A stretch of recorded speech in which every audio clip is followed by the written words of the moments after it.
War did not come to Westeros with men. In the dawn of days, the children of the forest fought the giants. But neither race sought to destroy the other or lay claim to the continent. They couldn't. The children hunted and fought with dragon-glass arrows and spears, and the giants had only the branches they pulled from trees. Nor could both races fill more than one of the 7 kingdoms of today. Then the southern deserts coughed up a new race, the First Men, who had crossed the narrow sea over the Arm of Dorne.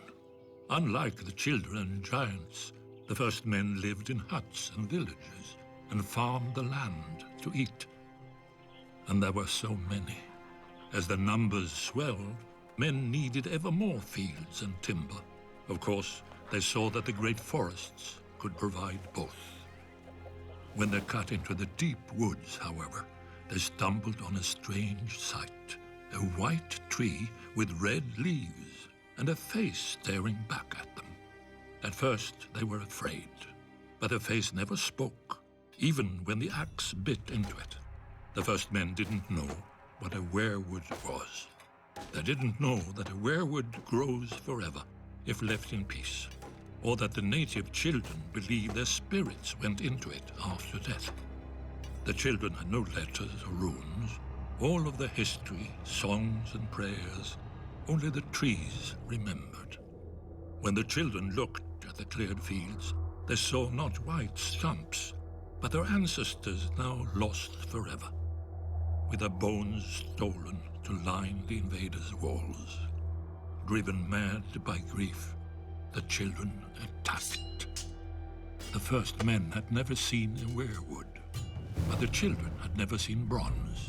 Their dragon-glass arrows glanced off the First Men's shields, and their armor of woven bark split beneath the First Men's swords.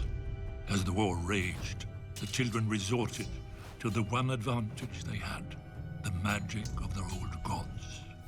Their green seers enlisted dire wolves and snow bears, cave lions and eagles, mammoths and serpents.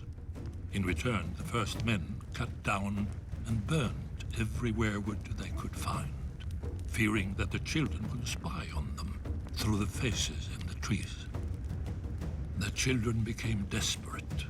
Their green seers called down the Hammer of Waters to break the Arm of Dorne, destroying the bridge that men crossed into Westeros, and to flood the neck to contain men to the south. But the First Men would not be stopped.